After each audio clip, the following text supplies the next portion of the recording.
The Chiefs could go back to the Super Bowl or they could fall flat on their face. We're going to tell you why and how today. Vibe check on Locked On Chiefs. From the land of the free and the home of the Chiefs, this is the Locked On Chiefs podcast. Welcome back, friends and neighbors. Thanks for making us your first listen here on the Locked On Podcast Network. That's your team every day, no matter what team you're on or a fan of. You can find it here. Make another Locked On show your next one. We would appreciate it. Then go over to ChiefsDigest.com and check out Matt, because that's where Matt does all of his work. He is the man on the beat around town doing the thing that I can't do, and we appreciate him. I'm Ryan Tracy, the founder of Rogue Analytics and Performance Consulting, as well as RGR Football and NFL 33. And our newest channel being rebranded. Make sure you check out the Crafting Cork Foodie. That's coming here on YouTube as well. Just wanted to get that out. We have a lot to go over. And right now we're in that nice little section where we can take stock. And that's what we're doing today. Who's feeling it? Who needs to step into it? And who's somebody that we can see maybe making a surge? That's coming up later in the show. What are the things to be concerned about as we start OTAs here coming up shortly and get ready for the offseason as it triggers into training camp? What are the things that should be on our mind? But we start, and what are the good vibes? What are the things to be optimistic about? And is this road leading back to the Super Bowl? That's where we begin, Matt. I'm excited about it because I think right now we have a little bit of a distance from this 2025 season, right? So we can say things that are real without being too concerned or too emotional. So from where you're standing, whether it's on the field today or elsewise, what are you optimistic about this team and the chances to go back on a run?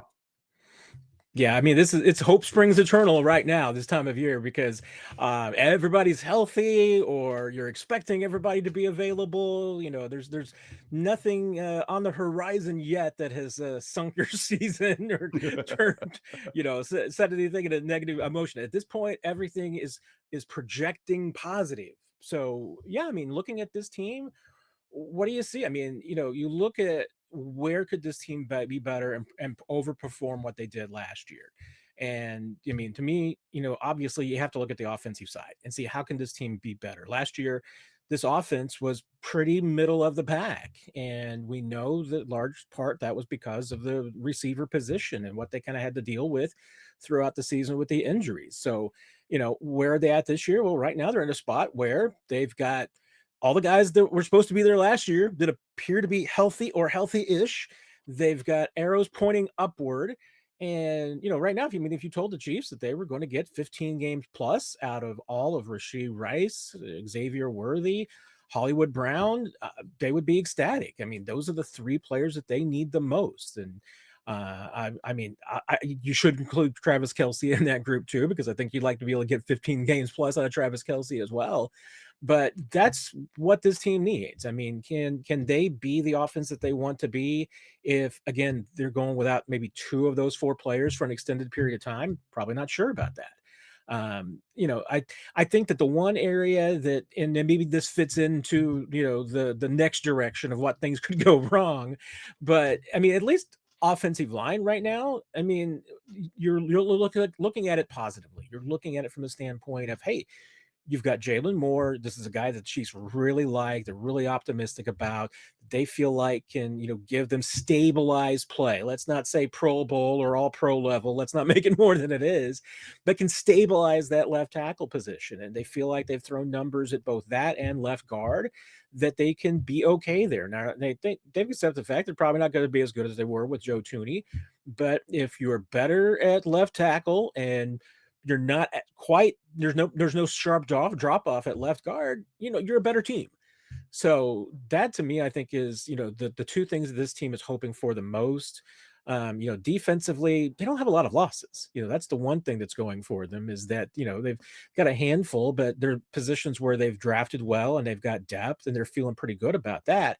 But I can bet that, the question marks that were keeping Andy Reid and Brett Veach awake the most during the offseason were all on the offensive side. It makes perfect sense. I feel like for the defense as a whole, as well as the wide receiver recruit, this is kind of like, 2024 part two. They just want to run the whole thing back as far as those positions go. You can tweak here and there, but it seems like on the positive, the defense probably overperformed what it should have last year. And you were able to get Nick Bolton re-signed, keep your guy in the middle. Yes, there's a departure in Justin Reed that I do think has an impact, but you've made investment in that safety position. The secondary in general is teeming with homegrown selections, guys that you've brought up that you feel understand your system. Whether they can perform and execute, that might be a different story. But a lot of it to be optimistic about is that it's everybody on the field that can take the next step, and all you have to do is facilitate that. That guys hit their ceiling. That's the goal. I think the other thing that really stands out to me is the balance between the two sides of the ball.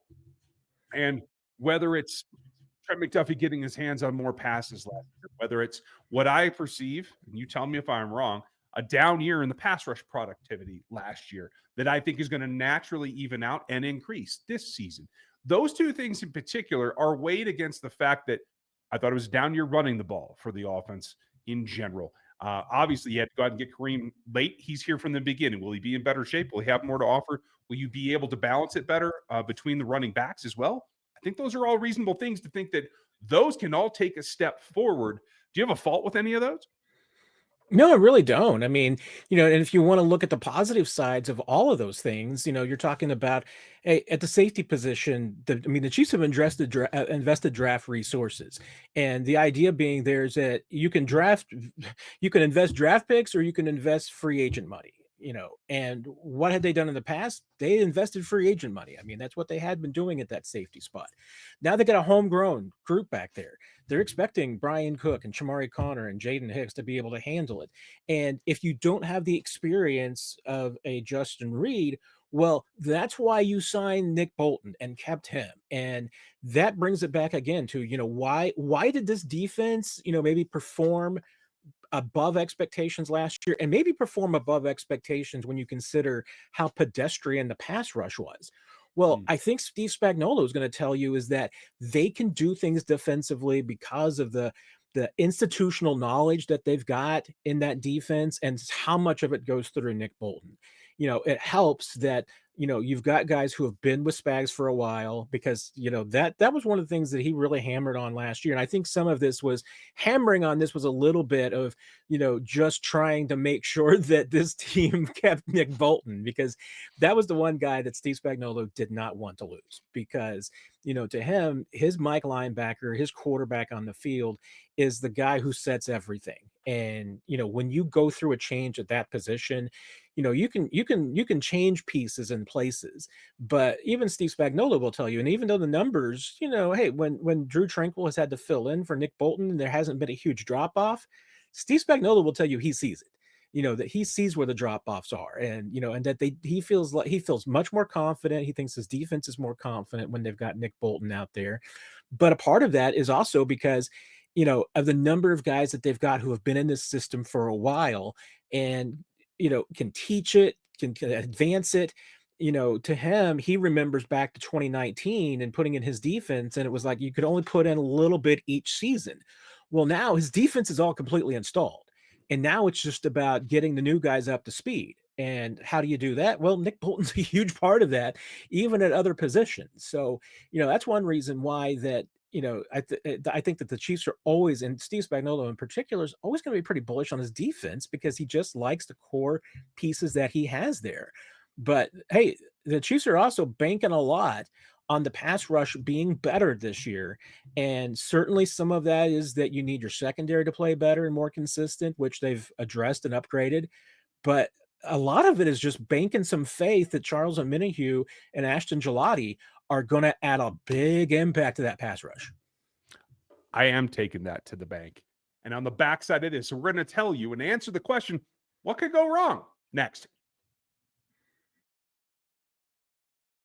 As a small business owner, your work doesn't end when the clock hits 5. Your business is always on your mind, which means it's time to hire. You need a partner that works just as hard as you do. That's where LinkedIn Jobs comes in. When you clock out, LinkedIn clocks in. LinkedIn makes it free and easy to post for free on your profile with your network and get qualified candidates that you're looking for all in one place. So post your job. The new feature can even help you write job descriptions and then quickly get in front of the right people with deep candidate insights. And here's the pro tip. Add the hashtag hiring frame to your profile picture to double your reach to qualified candidates. No wonder 72% of small businesses say LinkedIn helps them find the high quality hires right away. Post your job for free at linkedin.com/lockedonnfl. That's linkedin.com/lockedonnfl to post your job for free. Terms and conditions do apply. Friends and neighbors, if you are old school and want to read your Chiefs news, you have to go to ChiefsDigest.com. That is the place to get it. You can also find Matt on his channel here on the YouTube platform at Chiefs Digest, as well as 41 is the Mic, the podcast that we all know and love.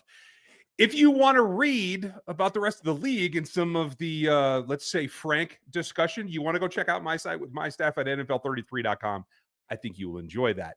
What I enjoy, Matt, is being, devil's advocate here. So as much as we are optimistic, we have to be realistic about what some of the pitfalls are about this coming season. And I think some of them are the same, to be honest with you. As much as you got to feel like you have some upside in the wide receiver group, it's also a trio with a couple of big questions after that. And so getting the band back together, so to speak, still leaves you susceptible to a player that's undersized at the position, a player who's just coming off a significant injury last season in Rashee Rice, and I'm going to make the distinction here, as well as a possible looming whatever happens off the field, and another player in the starting three that is coming off of a large injury, significant one, although he did get some game action towards the end of the season. That still does not make me feel like that's rock solid. You're going to have those three this time around as you try to redo 2024. Is that the big thing on offense that you're concerned about? Oh, 100%. I mean, I think you're exactly right. I mean, the things that you're the most hopeful about as far as being able to make this offense better in 25 are also the exact same things that could go wrong. I mean, I'll knock on wood when I say it for all of you. I mean, there you go. I mean, worst thing that could happen is something happens to your quarterback. So, I mean, if that happens, just toss everything out the window. I mean, we'll be talking about Gardner. We'll be Welcome talking to about town. You ain't it. Yeah, we'll be talking about 2026 draft in September if something happens to your quarterback. But that's the thing is that if this team's going to make it to the Super Bowl and everybody stays healthy to a reasonable degree, what's the problem? Okay, Jalen Moore probably didn't meet expectations in some way. And you're maybe forced to rush the future a bit, and maybe Josh Simmons is not ready yet. And in that receiver group, once you get your triumvirate on the field that you liked, you just see that it doesn't mesh well. It doesn't fit. Maybe Hollywood Brown doesn't fit this offense. Maybe Rashee Rice and that knee's not 100% yet.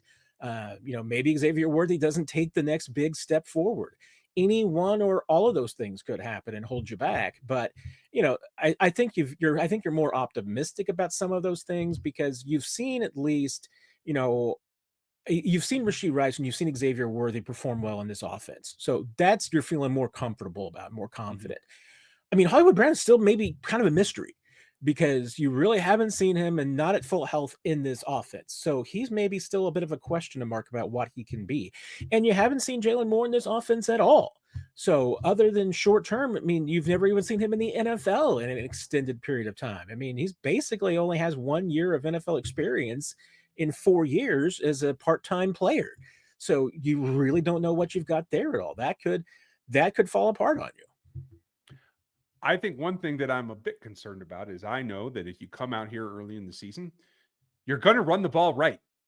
That's pretty much what you're going to do because there are questions both at those left side positions about how they're going to not only work at their roles, Kingsley Suamataia likely moving inside. That's what we're projecting, folks. And the new left tackle, but they also have to work together as a unit. The pass offs, the stunting that they're going to see, you have to be able to adapt and work as a group, not just as the five, but in particular as that pair on the left-hand side. So what do you do to combat that? Well, you run some play action, you run the ball a little bit more. I do feel like Andy has prescribed to that where we've seen him call the run a little bit more early in the season, then get back to his old self later in the year. But my big concern is what if none of these running backs work? What if Isaiah Pacheco doesn't have that gear that really earns him those extra yards through contact that we've seen in the past? What if Kareem Hunt, what if the tank's empty? What if we got the last drops out of that tank last season? And then Elijah Mitchell, is he even healthy? We're going to find out. What if that doesn't work out? If you get in the point where it is pass, because you can't run the ball again, That is a recipe to have another frustrating season and put even more of a target on Jalen Moore's back. That's what I'm worried about. Am I overdoing this? I don't think you're overdoing it at all. I mean, and to a degree, I mean, that's one of the reasons why that the Chiefs in that running back position threw numbers at it this year. I mean, could they have gone out last year and thrown a bunch of money at Saquon Barkley to try and, address that position? Sure. Eagles did, and it worked out really well for them. If the Chiefs had done that with Saquon Barkley, do they win the Super Bowl? Probably not, because I still think the Chiefs, as Andy Reid would say, had a bad day to have a bad day. But, I mean, there's also the part where the Chiefs just can't afford to do that. What can they afford to do at the running back spot? Throw numbers at it. So they've got 5 or 6 guys that conceivably can, I think, play at the NFL level in that backfield. They're not all going to make this team. So, they're going to have some setbacks there. I think the one thing that's a bit more, and this might be a hot take inside One Arrowhead Drive, but I think it's something that they have to consider. And that is with, potentially you changing 2 pieces of your offensive line and having that turnover. You got to maybe, and especially based on what you saw in the Super Bowl, you may have to think about simplifying your blocking scheme and doing what you're good at. Because one thing that the Chiefs have tried to do much more in the last few years, and especially I go back to, really when they brought in Creed Humphrey and Trey Smith, they've tried to go multiple. They've tried to be a little bit of everything. And the reality of it is that it's meant that they're not really good at anything. They haven't been very good in short yardage situations other than, with Kareem Hunt in the backfield. And that's just because Kareem Hunt. You need Kareem Hunt to get you 2 yards. He's usually going to get you 2 yards. Nobody else is necessarily built that way. So, if it comes back to, again, that you're running a mix of zone, a little bit of mix of man and gap and everything, I mean, you've proven to yourself that you're not good at being multiple. So to me, it's pick what you think your line is best at and do that. Because otherwise, I think you're going to go back to being a bit of an inconsistent mess, both in pass protection and run blocking. It makes perfect sense to me, and I have a couple of ideas, Andy. Let's talk about counter zone. Okay, we'll get there. That is just part of it, though, because it's not just what you have to be optimistic or pessimistic about. It's about who feels that and can put themselves out there to that. Who's ready to step up? That's coming up next.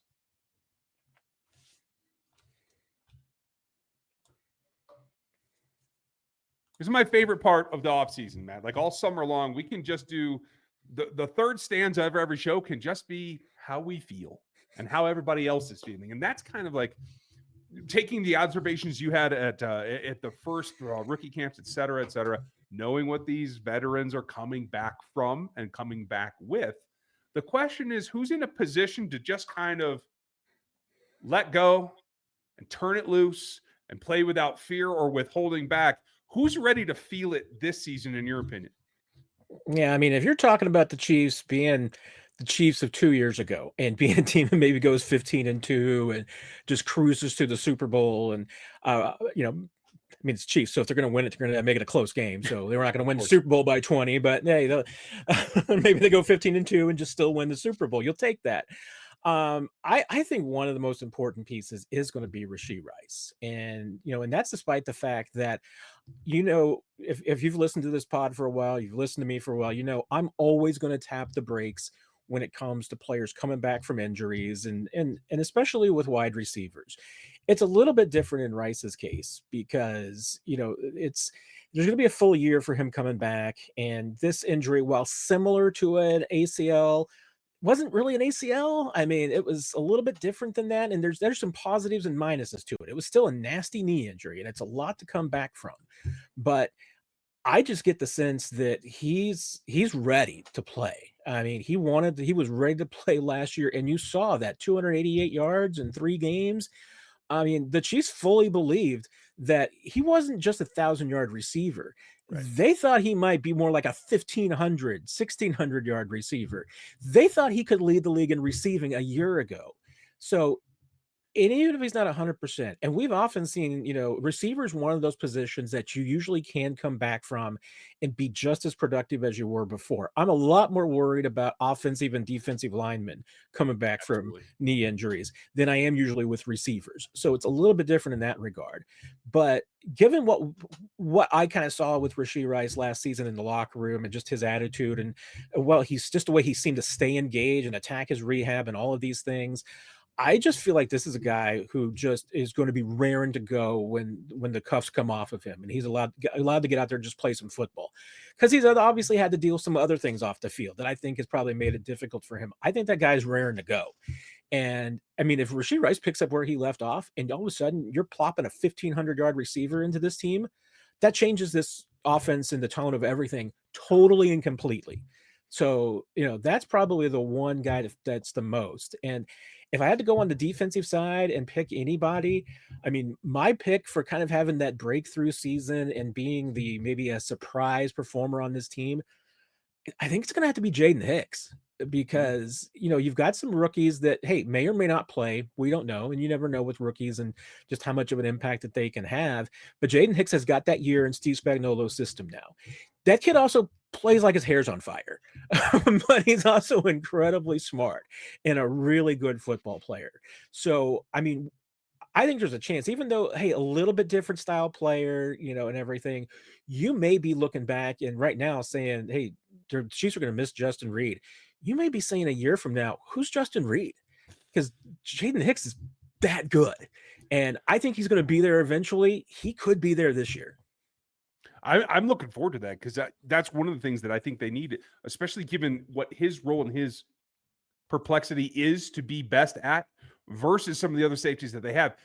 I think it's just searching around him rather than what they have in Cook, et cetera, that has been here a little bit longer, but I think is more of a tertiary player. It's got to surround where you put Hicks in terms of what that force is that he's exerting on the offense, what he's taking away from them underneath in order to cover deep. That's one of the things that I'm excited about. But somebody got there is just, they have to take a step forward, the whole group. And even down to Trent McDuffie. Somebody's got to come out there and be the swag. Somebody's got to be the guy that is talking trash in pre-up, getting ready to say, you're not going to go have a day on us in the secondary. I don't see that on this team yet. And maybe that's because of the youth. Maybe that's because of personality. But somebody's got to step up and be that voice of the secondary that intimidates the other offense. Who would it be for you? I have no idea. Yeah, I mean, it is kind of a work in progress in that regard, and that's another thing is that, I mean, this secondary isn't necessarily going to be super big on talking. I mean, Justin Reed was probably the biggest trash talker in that secondary. And even then, I mean, Justin Reed was kind of a polite trash talker about the whole thing. And maybe, maybe he could be a little bit more selective about his trash talking and who he says it to at what time. But I mean, I do think that Jaden Hicks could be that, but I do think that, and this maybe folds into a little bit about, the what could go wrong conversation. What's the one piece that the Chiefs don't have? For me, it's a true free safety. It's a true safety on the back end that's got everything that you need. I mean, Brian Cook ideally is that, but since the injury, he hasn't quite been himself. And Brian Cook is an interesting player. And maybe that's where, if he can become one of those guys who's feeling it, because Brian Cook is a quiet player off the field.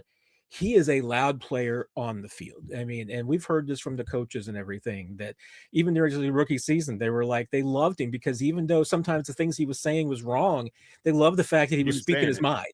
He was saying it. So it's like, hey, when this kid learns what he's saying, it's going to be great. And he can be one of those guys. So, I mean, to me, I think if you're the Chiefs, and it's again, it's what are those good vibes? If Brian Cook can play with the fury that I think he had as a rookie, with the experience that he's got now, that's what I think that the Chiefs really need on the back end. I like that a lot, and I hope that you guys will, Matt. Thanks for setting us on the path here as we take a little break before OTAs. They're coming soon. Don't forget it, and we'll have Matt back next week. Are you ready, Matt? I'm more than ready. So trust me, I'm counting the days until we get to be back out there. All right, we're going to get after it, folks. Thank you for being with us today. We appreciate it. Like, sub, hit the bell, hit the text line at 816-350-787-81, and check out another Locked On show for your next one. You can find us all over the place on our other outlets, but you're always going to find us here every day, all day, every week, all year, and we'll talk to you tomorrow.